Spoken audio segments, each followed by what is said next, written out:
आप देख रहे हैं आज तक, आपके साथ हूं मैं नेहा बाथम। अब भी शादी के फेरे नोटबंदी के फेरे में अटके हुए हैं। काफी हो हल्ले के बाद सरकार ने शादी के लिए बैंक से 2.5 लाख निकालने को मंजूरी तो दे दी, लेकिन हैरानी ये है कि इस संकट की घड़ी में भी बैंक वाले सर्कुलर आने का रोना रो रहे हैं और दुल्हन का पिता सर पकड़कर बैठा हुआ है।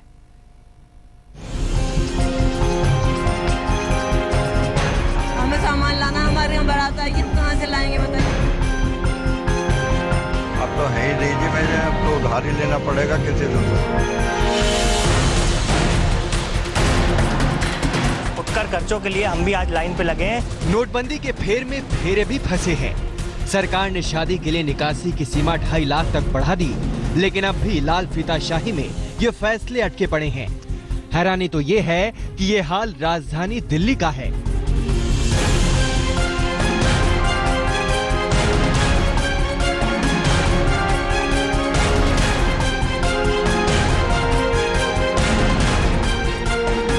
यह है रमेश चंद्रा, इनकी बेटी की शादी है। सरकार के नए फैसले के बाद ये कनॉट प्लेस के आईसीआईसीआई ब्रांच में 2.5 लाख निकालने के लिए पहुंचे, लेकिन इन्हें निराशा हाथ लगी। सरकार ने ऐलान किया था कि जो बेटी या बेटे की शादी है, घर में शादी है, उनको 2.5 लाख रुपए तक जो पैसा निकालने की छूट दी गई है। हम इस वक्त आईसीआईसीआई बैंक के बाहर मौजूद हैं और यहाँ पर रमेश जी हमारे साथ मौजूद हैं, जो अपनी बेटी की शादी के लिए पैसा निकालने के लिए आए थे। बताइए, क्या आप यहाँ पर आए थे, क्या कहा गया है? बोला है कि अभी आरबीआई से गाइडलाइन नहीं आई है और अभी नहीं निकल सके। तो कितने पैसे आप निकालने के लिए यहाँ से? जो भी पैसे सैंक्शन, मतलब जो भी अनाउंस किया है 2.5 लाख रुपए, हाँ, वो मना कर दिया उन्होंने। क्या क्या डॉक्यूमेंट आप यहाँ पर लेकर आए थे, आप बताएंगे क्या है? कार्ड वगैरह, कार्ड आपके पास है? मैरिज कार्ड है, राशन कार्ड है और पैन कार्ड है, आधार कार्ड है। कुछ ऐसा ही हाल है दिल्ली के रणवीर सिंह चौहान का। 50 साल के रणवीर अपनी बेटी की शादी के लिए स्टेट बैंक ऑफ इंडिया के इस ब्रांच में पहुंचे। इन्हें उम्मीद थी कि किसी तरह 2.5 लाख से काम चला लेंगे, लेकिन बैंक से उन्हें भी अपना चेक और शादी का कार्ड ही लेकर लौटना पड़ा। बैंक ने मैरिज हॉल की रसीद और डीजीपी से लिखा कर लाने को कहा।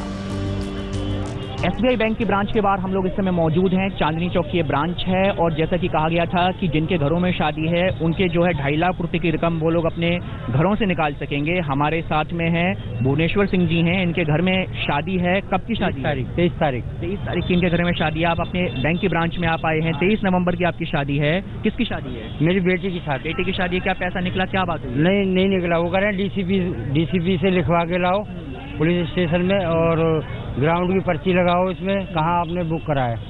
ये आपकी लोकल कार्ड भी हो सकता है। अच्छा, तो आपने कहा नहीं कि जैसे नंबर नीचे लिखे हुए हैं, इन नंबर्स पर भी चेक किया जा सकता है जो फोन नंबर लिखे हुए हैं? हाँ, उन्होंने ऐसी कोई बात नहीं करी। कह रहे हमारे पास टाइम नहीं है। हाँ। हमसे ज्यादा बात मत करो। अच्छा, नंबर चेक कर। ऑर्डर आएंगे ना, ऑर्डर आएंगे जब बताएंगे आपको। मतलब अभी क्या कह रहे हैं, ऑर्डर नहीं आया? ऑर्डर नहीं आया अभी, हमारे पास मैसेज नहीं आया ऐसे कह रहे हैं। अच्छा, तो आपने जहाँ मैरिज होम बुक किया होगा उन सब की पर्ची रसीद आप कैसे करेंगे फिर? 2.5 लाख रुपया जो निकलना है अब घर पे है पर्ची, जो लेकर के फिर अभी आएंगे।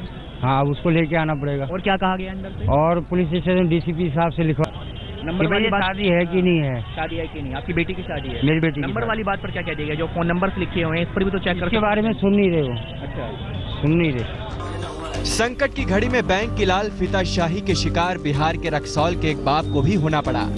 उनकी बेटी की शादी 24 नवंबर को है, लेकिन बैंक अब भी लिखित फरमान का इंतजार कर रहा है। वित्त मंत्री के घोषणा बाटे 2.5 लाख रुपया शादी में देवला, लेकिन बैंक में अभी सर्कुलर नहीं किया है। के चलते हम 10,000 रुपये लेते। अभी तक इन्फॉर्मेशन मिला है न्यूज़ के थ्रू कि शादी ब्याह में लोगों को जो है अगर कोई कार्ड लेकर के आता है उसको प्रॉपर वेरीफाई करके, और जो रिलेटिव है, माँ हैं या पिता हैं, उन लोग जो कार्ड लेकर के आते हैं कि आवेदन देते हैं, आवेदन के अनुसार से उसको देख करके हम लोग को वेरीफाई करके कि शादी का जो खर्च निकाला जा रहा है वो जेन्युइन है कि नहीं, वो शादी के पर्पज से जा रहा है कि नहीं। उस चीज़ को लेकर के जो है अभी तक जो हम लोग को न्यूज़ पे इन्फॉर्मेशन मिला है, न्यूज़ के हिसाब से 2.5 लाख रुपये तक करना है अकाउंट होल्डर को, ठीक है। और हम लोग वेट कर रहे हैं कि उसका कोई सर्कुलर है, कोई कम्युनिकेशन हम लोग को अभी आया नहीं है तुरंत। अमृतसर के आनंद विद्यालय के हेडमास्टर मंजीत सिंह साहब भी हैरान परेशान हैं। सरकार के फैसले से वो फूले नहीं समा रहे थे, लेकिन बेटी की शादी के लिए 2.5 लाख निकालने लगे तो उनके पसीने निकल गए। सभी औपचारिकता पूरी करने के बाद बैंक ने टका सा जवाब दे दिया कि उनके पास सरकार का सर्कुलर नहीं आया है। आज मेरे पास मौका आया है कि मैं अपनी बेटी की शादी करूं, तो उसके लिए भी मुझे बड़ा मुश्किल हो रही है।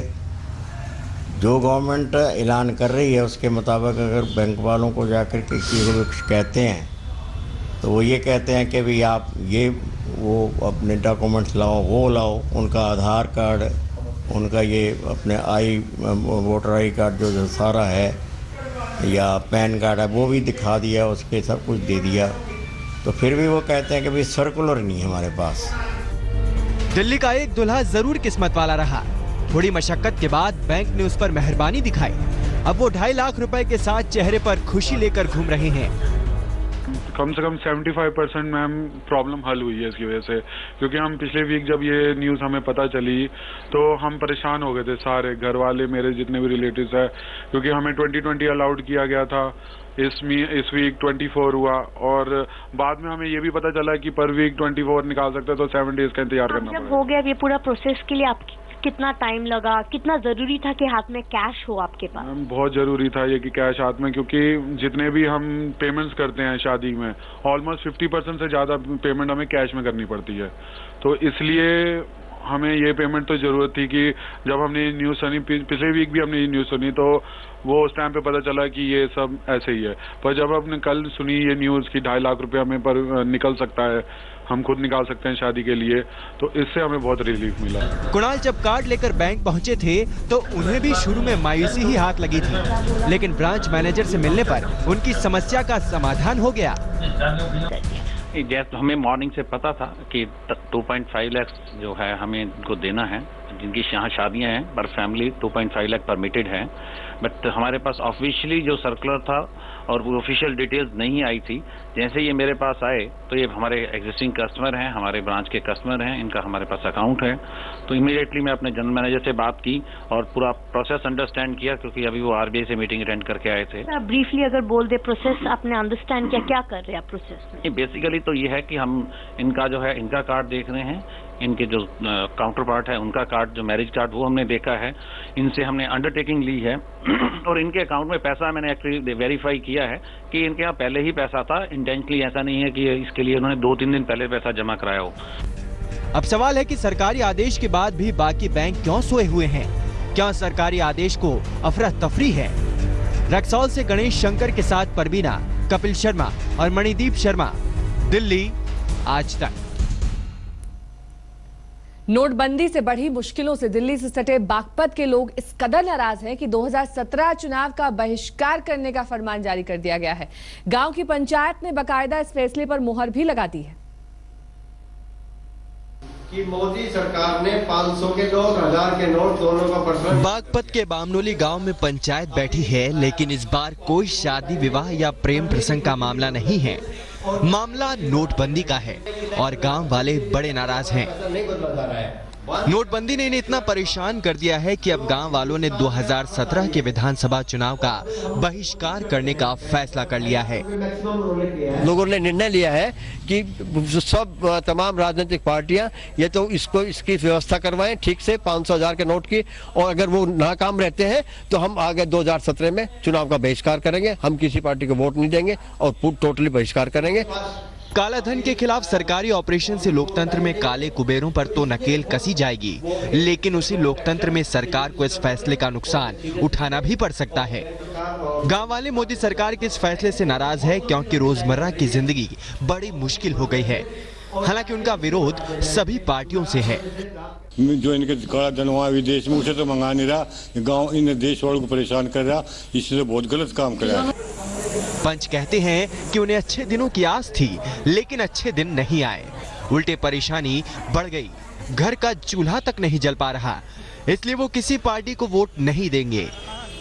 अब वे मोदी जी कहते हैं कि मैं देश को आगे बढ़ा रहा हूँ, सब आदमियों को बेईमान मान रहा है, ये केवल मोदी जी ईमानदार आदमी हो गए।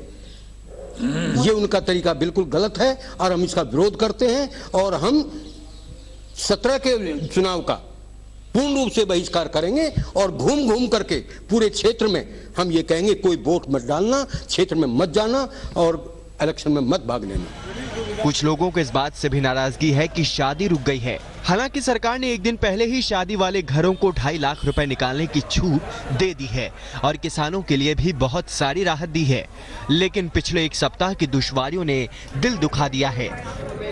बागपत के इस गांव की खाप पंचायत सरकार से खफा है।